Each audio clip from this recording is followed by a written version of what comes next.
Jeg sidder her med Frank Grevil i en mellemstor tysk by. Han er tidligere ansat i Forsvars Efterretningstjeneste, og han er den efterretningsanalytiker, der lækkede hemmeligstemplede dokumenter om Danmarks deltagelse i Irakkrigen til pressen, til Berlingske Tidende tilbage i 2003 stykker.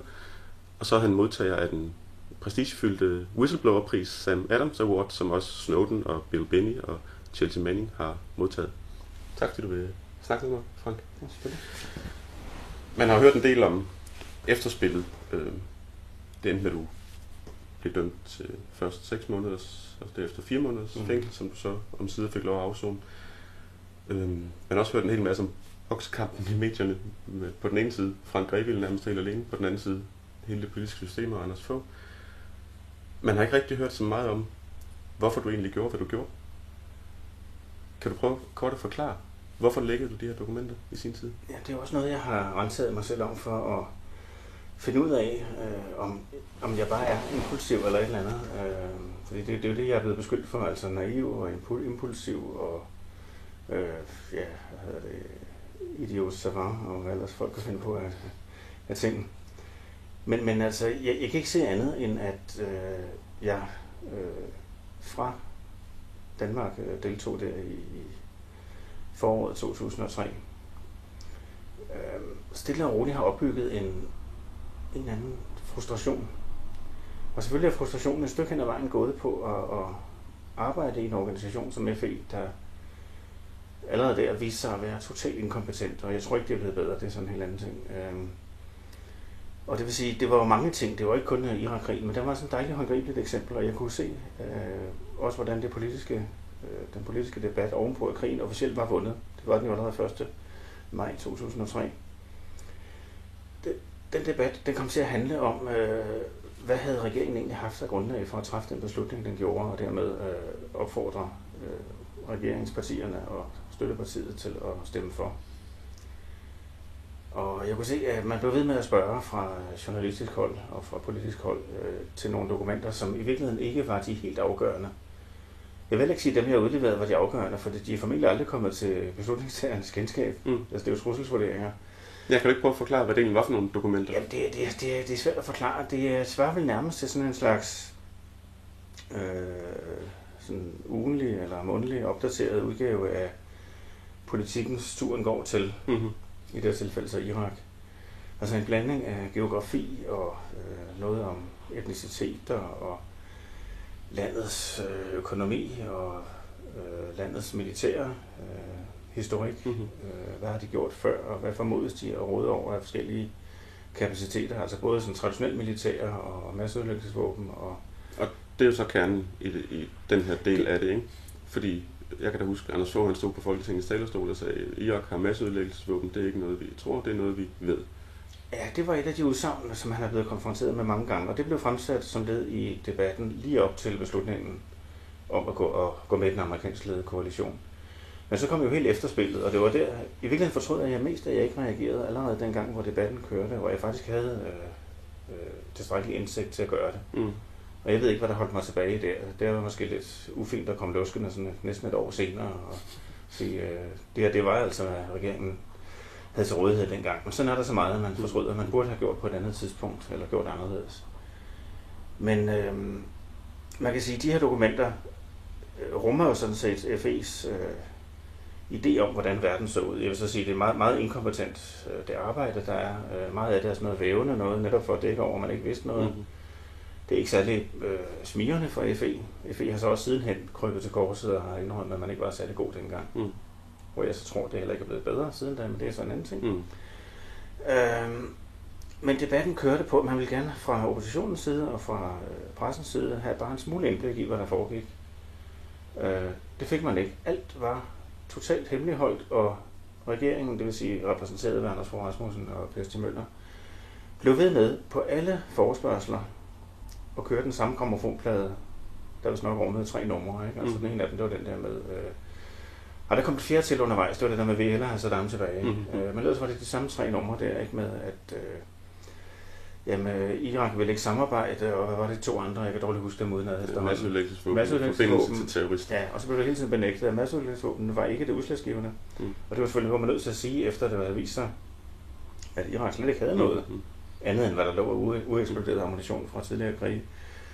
Et eller andet skulle man, og det blev så det der mantra, man blev ved med at køre. Ligegyldigt hvilke spørgsmål journalister eller oppositionspolitikere stillede, så var det de samme 3 eller 4 standardsvar, der blev fremført. I nogle tilfælde mere og mere ophidset, altså især for Per Stig Møllers vedkommende. Og til sidst kunne jeg altså ikke holde det ud mere. Altså. Det med alle, der er lagt frem i dag, det dokumenterer meget klart, at der er en fuldstændig overensstemmelse mellem de oplysninger, vi har fået fra FE, og de svar, vi har givet i Folketinget. Men så du følte på en eller anden måde, at det arbejde, I lavede i Forsvarets Efterretningstjeneste analyseafdelingen, det på en eller anden måde blev taget til indtægt for af statsministeren, udenrigsministeren, for den danske krigsdeltagelse? Altså de påstande, som de 2 herrer der kom med, kunne kun være nogen, der kom fra min sektor, altså analyse- og operationssektoren. Og der er ikke andre, der udsender den slags i FE, så selv chefen selv, kan man sige, så ikke er en del af den her sektor. Men hvad han kommer med, er jo så igen også noget, der, hvis det er kvalificeret, er baseret på, hvad operationsanalysesektoren har sagt. Så det måtte jo komme derfra, og oplysningerne kunne ikke komme andre steder end fra de udgående signaler, vi lavede. Og jeg ved godt, hverken Anders Fogh eller Per Stig Møller har nogensinde læst de her ressourcevurderinger selv. Jeg tror det ikke. Måske efter jeg gik frem, fordi de bare lige vidste, hvad der stod i dem. Men nogen har briefet dem og sagt i grove træk, hvad der stod i dem. Problemet er bare, at de her centrale påstande var der ikke. Der var taget så store forbehold, som vi måtte via analytikere. Det er det, der er problemet. Der var, hvordan skal jeg sige det, altså chefgruppen i FE var stort set folk, der arbejdede ellers i ministeriet, og bare midlertidigt var sat på græs, så at sige. Og det vil sige, de var vant til den der politiske tankegang, at hvis en minister ville et eller andet, så skulle departementet bakke op. Og det gør man altså rask væk. Uanset hvad embedsmænd påstår, så er de følgeagtige og leverer gerne de ting, som ministeren skal bruge for at begrunde et eller andet tiltag. Giver måske undervejs enkelte forbehold, som ministeren skal være opmærksom på, men ellers så støtter det hele hjertet og går gerne ud at manipulere informationer og alt muligt. Det kan man også læse om i Jesper Tynells glimrende bog Mørkelygten, der handler om lige præcis det betjening af politikere. Og FE var blevet en del af det, hvor FE måske engang i en eller anden rosenrød fortid har været en organisation, der var i stand til at agere mere uafhængigt og være den her rådgiver, der kunne sige, at vores vurdering er, at Sovjet vil sådan og sådan, eller Østtyskland vil sådan og sådan. Så har FE glædet mere og mere over til egentlig bare at være sådan en slags ekstra kontor i Forsvarsministeriets departement. Og jeg oplevede det altså, at der var ligesom nogle forventninger til, hvad facit skulle være i det, vi skrev ofte. Og så måtte vi altså lave nogle mellemregninger og nogle forudsætninger, der passede med, at vi kunne nå til det. Det matcher jo helt vildt godt, hvad man har set i stort set alle de andre lande, der var med i den her forfærdelige rådne krig, USA, England, Holland, som har gennemført nogle undersøgelser efterfølgende, ikke? At efterretningstjenesterne i de pågældende lande, de sagde slet ikke så skråsikkert, som politikerne gerne ville have det til at være, at Irak havde de her masseødelæggelsesvåben. Altså, og det viser jo ret tydeligt, at det nok mere var en politisk beslutning at gå med i den krig, end, som så skulle underbygges ved hjælp af nogle henvisninger til nogle efterretninger, som i bund og grund ikke var der. Er det din opfattelse? I meget høj grad. Ja. Og så vil jeg sige specielt for FE's vedkommende, at FE havde forsømt at opdyrke kilder på Irak. Og det vil sige, i modsætning til de store lande, altså især USA og Storbritannien, der sådan set vidste noget, men bare forvanskede det, så vidste Danmark reelt ikke noget. Vi havde ikke ret meget, eller så lidt egenindhentet, at det var værdiløst. Det var sådan isolerede små brækker i et kæmpe enormt puslespil på 2.000 brækker, hvor vi sidder med en lille bræk, som vi ikke kan finde til at passe nogen steder, for det vil ikke have resten. Så for Danmarks vedkommende er det, eller for FE's vedkommende var det mere beskæmmende, synes jeg, at man var så uprofessionel. Man kunne have været det, men altså FE er af forskellige grunde degenereret gennem årene, især efter jerntæppets fald, hvor man stille og roligt har måttet se sine gamle, hvad kan man kalde det, velkendte arbejdsmarked forsvinde. Lige pludselig var der ikke brug for dem, der var eksperter på Østtyskland og Polen og Sovjet og de baltiske lande, for det lige pludselig var hele verden anderledes. FE fik ikke i tid omstillet sig ordentligt til den nye verdensorden, hvor det lige pludselig var Mellemøsten og Nordafrika, der var interessant. Og terrorbevægelser, altså transnationale bevægelser, i virkeligheden havde langt større opmærksomhed eller burde have langt større opmærksomhed end måske nationalstater. Og det vil sige, at man blev ved med at køre rundt i den gamle mølle der. Selvfølgelig er det ikke sådan, at analytikerne totalt har forsømt at kigge på de der områder, men indhentningsmæssigt, der hvor man skaffer efterretninger, som pressen ikke har, og andre heller ikke har, det har man altså forsømt. Og det vil sige, at vi sad reelt og udførte arbejde, som også kunne have været udført i en almindelig civil tænketank, eller DIS, eller et, uafhængige forskere på universiteter, og sågar journalister. Jeg har indtryk af adskillige journalister, der virkelig havde fulgt Irak igennem årene, og også nogle af de her universitetsansatte, var langt dybere inde i sagerne, end vi var.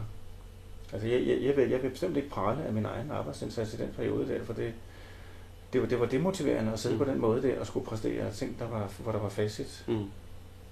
Det kan man jo godt. Men da jeg gik til pressen, og det var det, der egentlig var dit spørgsmål, der kan man sige, jeg kom med 2 søjler, eller 2 skud i bøssen, hvordan man nu vil formulere det. Den ene var, at jeg vil gerne henlede danskernes opmærksomhed på, at FE altså ikke længere fungerede. Det FE producerede var noget lal, som man lige så godt kunne hente i den daglige avis. Wikipedia. Faktisk, ja.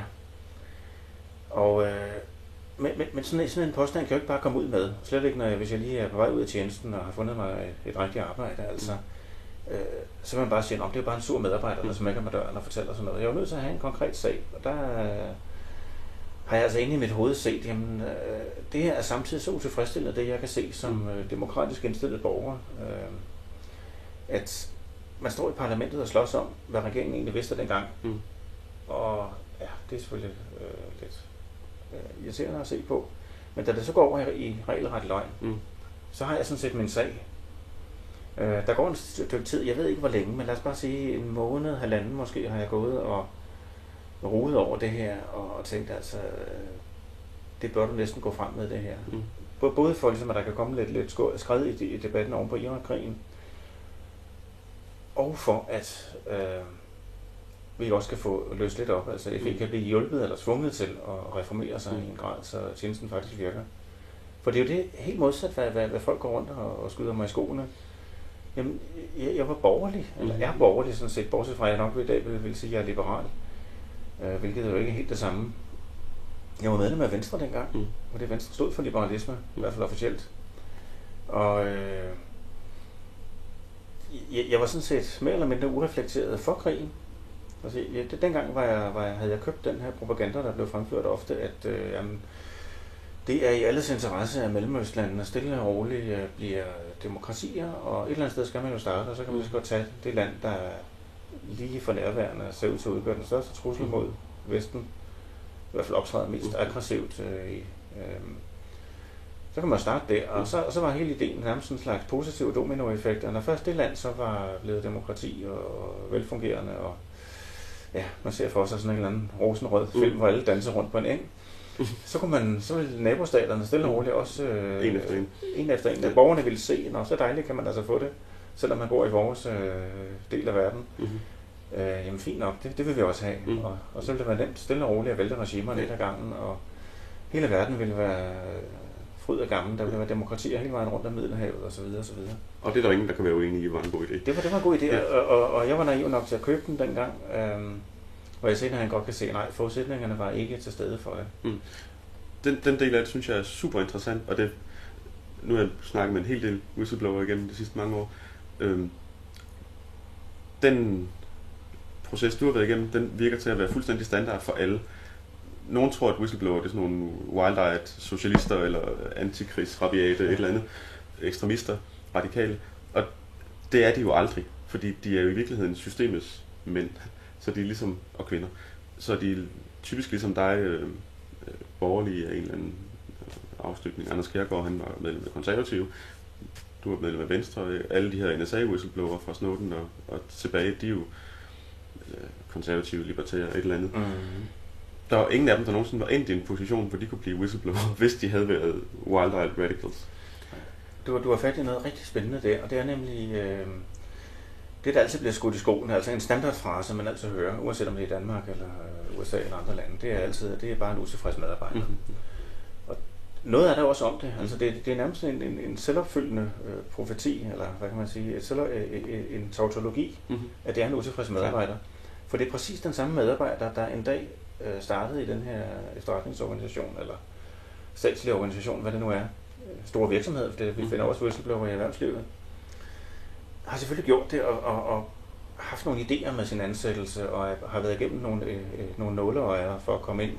Og hvis det især sådan en organisation, hvor man skal arbejde med hemmelig materiale, så er man jo blevet set an. At man ikke virker, som om man går rundt og er fuldstændig uligevægtig, kunne finde på at sælge oplysninger til fremmede lande, eller hvad man nu kunne. At man ikke optræder fuldstændig irrationelt i sin hverdag. Så det er sådan nogle virkelig ret konforme mennesker, man får fat i der. Og det er nok også nogen, der abonnerer på de her, hvad man skulle kalde det, borgerlige frihedsrettigheder, idealer, ting, ikke om demokrati og ting, der skal være orden i tingene, og vi kan godt lide frihed. Præcis, det er folk, der nok har sådan en vis snært af, for at sige det lidt populært, OCD, altså sådan tvangsprægede personer. Det skal der også til, fordi man skal kunne arbejde, hvor man altså holder styr på mange informationer, og hele tiden skal forholde sig til nye informationer, der fremkommer, og få dem til at passe ind i det mønster, man har i forvejen. Eller mere populært sagt, det puslespil, man har. Og det stiller krav til en bestemt mennesketype. Og selve selektionen gør også, at man får bestemte mennesketyper der. Men der sker altså en eller anden udvikling, hvor de pågældende oplever, at deres organisation optræder enten i mit tilfælde inkompetent, eller for andres vedkommende måske direkte, hvad kan man sige, umoralsk, uetisk. Der kan være mange forskellige grunde, man oplever. Altså, typisk er det jo enkeltsager. Det er jo ikke bare sådan en eller anden stor overordnet, diffus, abstrakt handling. Alle medarbejdere er jo berømt med enkeltsager. Og det er de enkeltsager, hvor man siger, at det var da en meget underlig måde at håndtere det her på. Eller det var da en underlig måde, man prøver bagefter at dække noget uregelmæssigt, der er foregået, i stedet for at om ikke andet lave noget internt storvask og få styr på, hvad der foregår. Altså man lader folk, der begår åbenlyse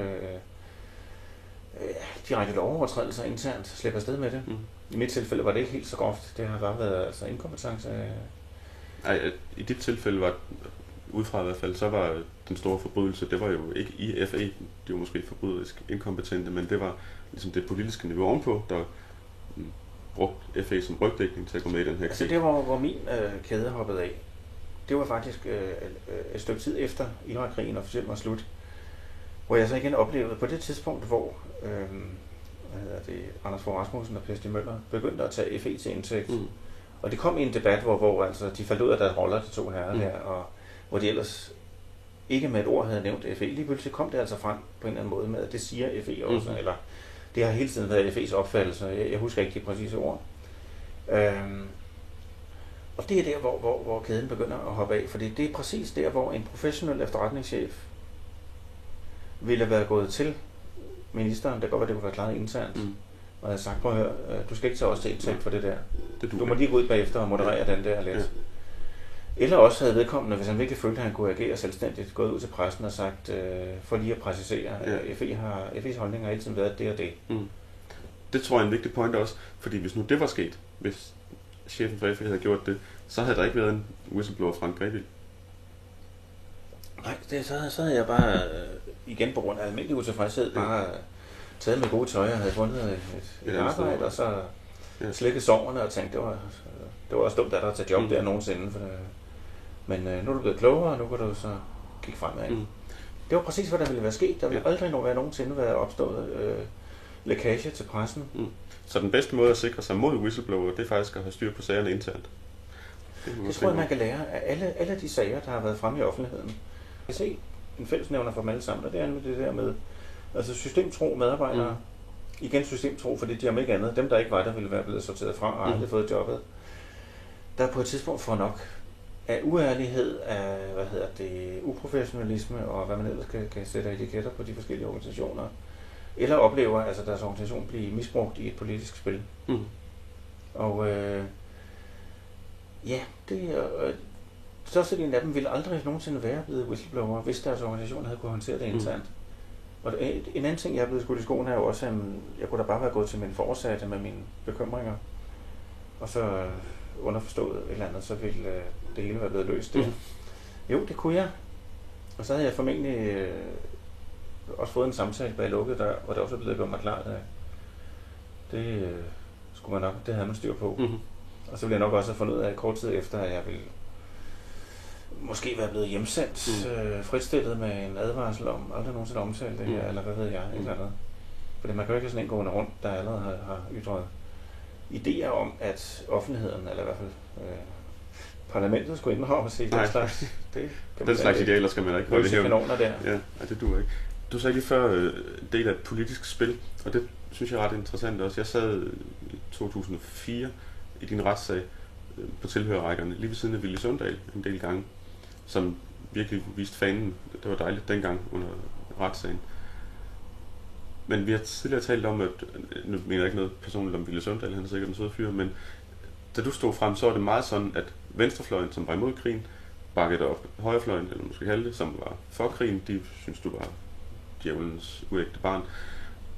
Og den samme skælden slog jo fuldstændig igennem i pressen, så de aviser, der havde gået ind for krigen, de kunne ikke lide dig, og de aviser, der havde været imod krigen, de kunne godt lide dig. Og det er på en eller anden plan meget logisk, men det viser også bare, hvor tom hele den her debat er på en eller anden måde. Den kommer til at handle om, hvad folk synes i forvejen, i stedet for de her principper. Altså om, at en minister ikke må lyve for Folketinget. Man skal informere befolkningen ordentligt. Og jeg kan kun sige ja til alt, du lige har sagt. Altså, det er noget, der har slået mig, da jeg sådan efter et års tid eller to begyndte at kunne slække sårene og kigge tilbage på det forløb, der havde været. Det var, at pressen delte sig i to. Fuldstændig sammenfaldende med, hvad de pågældende aviser havde haft af redaktionel linje op til Irak-krigen. Og det er helt rigtigt. Det blev selve spørgsmålet, om man var for eller imod krigen, der blev afgørende for, om man syntes, at lækagen var i orden eller ej. Jeg ville langt hellere, eller i hvert fald bare gerne have set måske et enkelt medie, for nu at holde os til pressen. Et medie på hver fløj, der havde ment det modsatte. Altså det kunne være flot, hvis for eksempel Jyllandsposten dengang havde meldt ud, jamen en minister skal stå til ansvar for Folketinget og må ikke vildlede.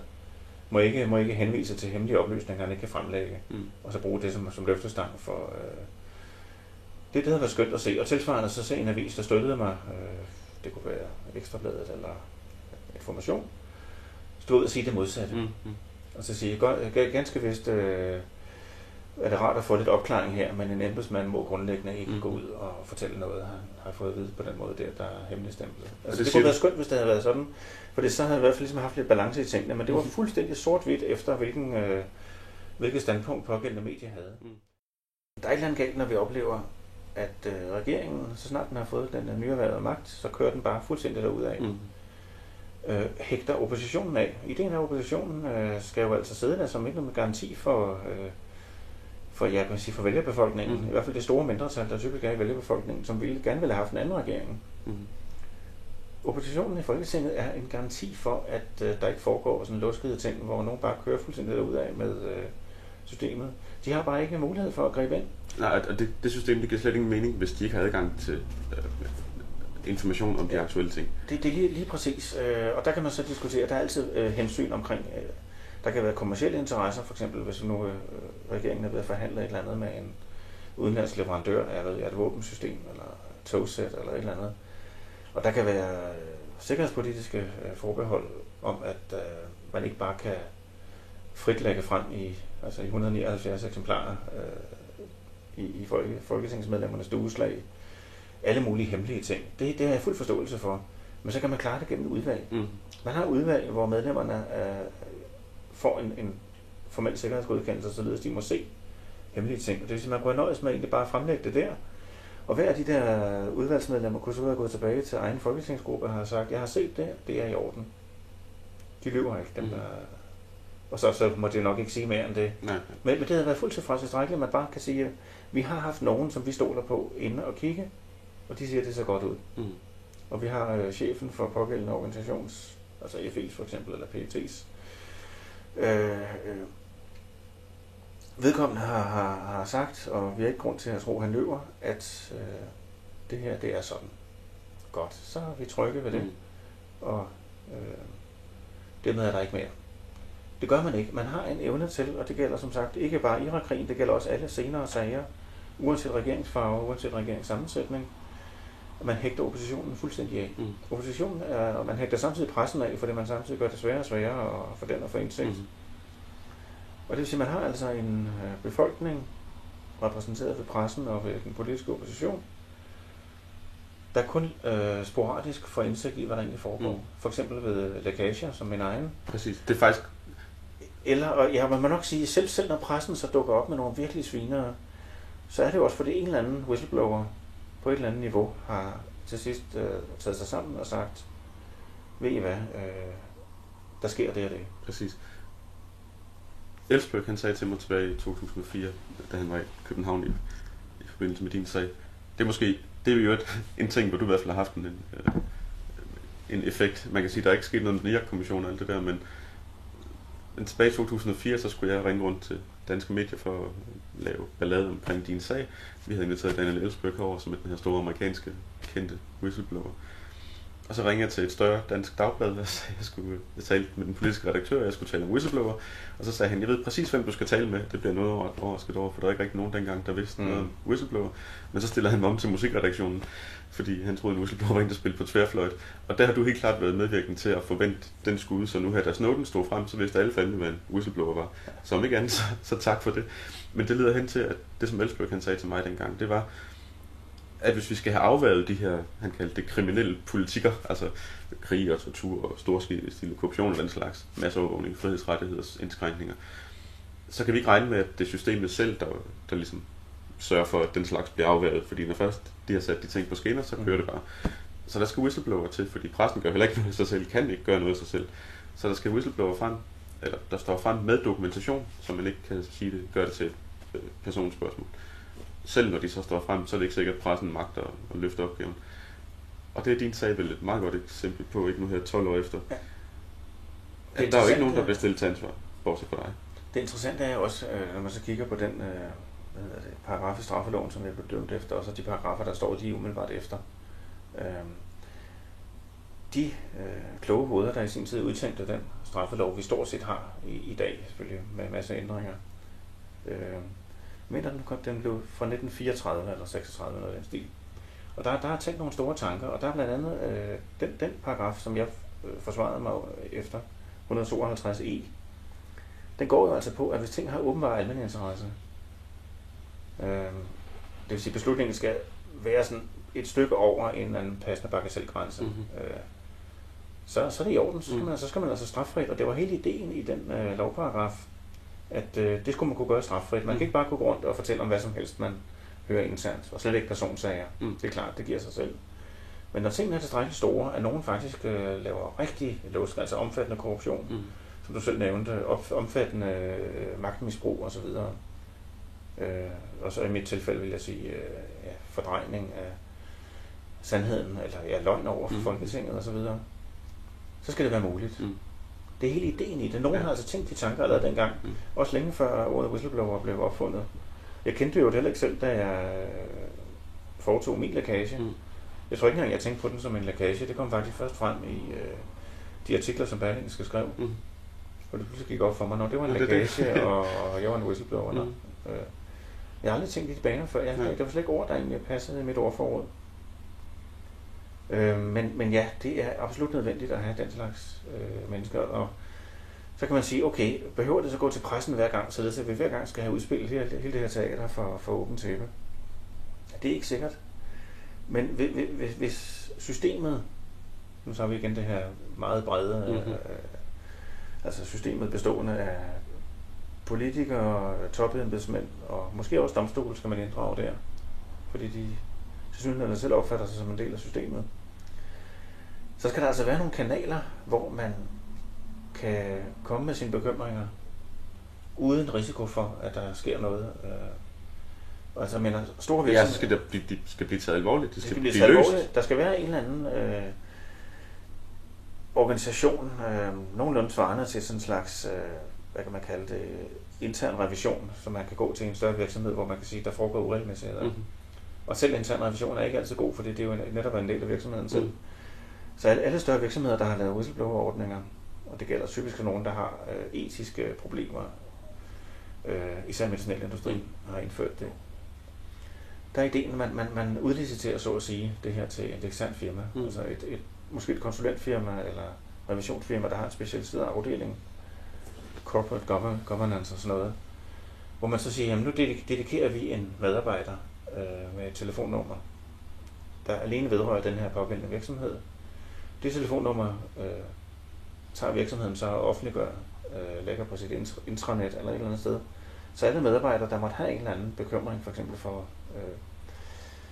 ting, der foregår, som er i strid med virksomhedens interne regler, eller endnu værre, i strid med lovgivningen, kan henvende sig der, få en fortrolig samtale, redegøre for, hvad de ved, og så kan det blive taget op fra den her eksterne konsulentvirksomhed, direkte med direktion eller bestyrelse, eller efter hvad det er. Det samme kan man igen overføre på statsapparatet, og så sige, at det taler igen for, at man skal have en eller anden. Man kan jo ikke undgå, at den kommer til på en eller anden måde at være en del af statsapparatet, men det kan være en enhed, der har nogle særlige beføjelser, hvor folk måske normalt ikke i deres karriere skifter mellem den og andre statsinstitutioner, man tilbringer mange år af deres karriere det sted. Således at man ikke får en misforstået loyalitet. Men hvis man har den, og jeg ved godt, ombudsmandsinstitutionen er i princippet den, der skal udfylde den rolle, men den gør det bare ikke. Der er så mange ting, også fordi statsmyndighederne er jo ikke bundet af ombudsmandens udsagn. Ja, kan man se i medierne i det er nogle venlige henstillinger om, vi ikke nok lade være med at gøre de der slemme ting, og så jeg skal kigge på det, ikke? Altså, mere sker der ikke. Så jeg ved ikke, jeg tror ikke, der findes en fiks og færdig løsning, der totalt kan overflødiggøre whistleblowers optræden for åbent tæppe. For det er jo det, man i virkeligheden gerne vil undgå, for det er lidt pinligt hver gang, at der er... Klart. Det er ikke sjovt at få vasket sit lufte sit. Nej, det ville være så skønt, man kunne lade det internt. Ja. Og hvis man kunne det, så ville meget være vundet. Man kan så sige, det ultimative, det er så det, jeg slår til lyd for, det er hvad nu om politikere og topembedsmænd, og også domstole, hvis vi skal inddrage dem, begyndte faktisk at opføre sig ordentligt. Præcis. Det var sgu så dejligt nem en løsning.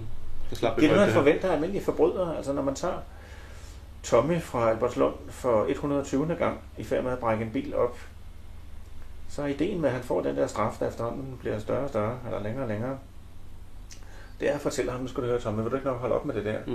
Du får en nemmere tilværelse, og vi gør, og alle bliver gladere, hvis du lader være at brække biler op og køre stærkt i dem, når du er hashpåvirket. Det samme kunne man sige til igen politikere, topembedsmænd, domstole. Begynd at opføre ordentligt. Det kræver nok, at det får konsekvenser for nogen af dem. Altså, når man ser Anders Fogh slippe afsted med det her, ikke blive udnævnt til generalsekretær for NATO, mens du ryger i spjældet, så er det jo et signal til alle fremtidige statsminister om at gøre, hvad fanden de vil. Det får ingen konsekvenser. En ting, selvfølgelig også fordi jeg bliver ældre og begynder at interessere mig mere for mennesker, og det især deres bevæggrunde for at handle, som de gør. Det er, hvad i alverden foregår der i hovedet på de her topfolk? Hvad er det, der gør, at de ved bestemte ting, som er i strid med, hvad befolkningen vil, og i strid med, hvad Folketinget vil? Hvorfor ligger det dem nogle gange så meget på magt, eller på sinde, at ville gøre et eller andet bestemt, som er ulovligt, eller i hvert fald i strid med flertallets ønsker? Det forstår jeg ikke, og jeg vil ikke udelukke, at jeg kommer til at forstå det en dag, men for mig at se, er det altså noget med nogle dårlige karakteregenskaber. Og man kan jo ikke sortere dem fra i den forstand, at man kræver af alle, at de skal have en eller anden ren psykologattest eller noget af den stil, men der er bare et eller andet, der gør, at den slags mennesker altså har det med at finde vej til de der topposter.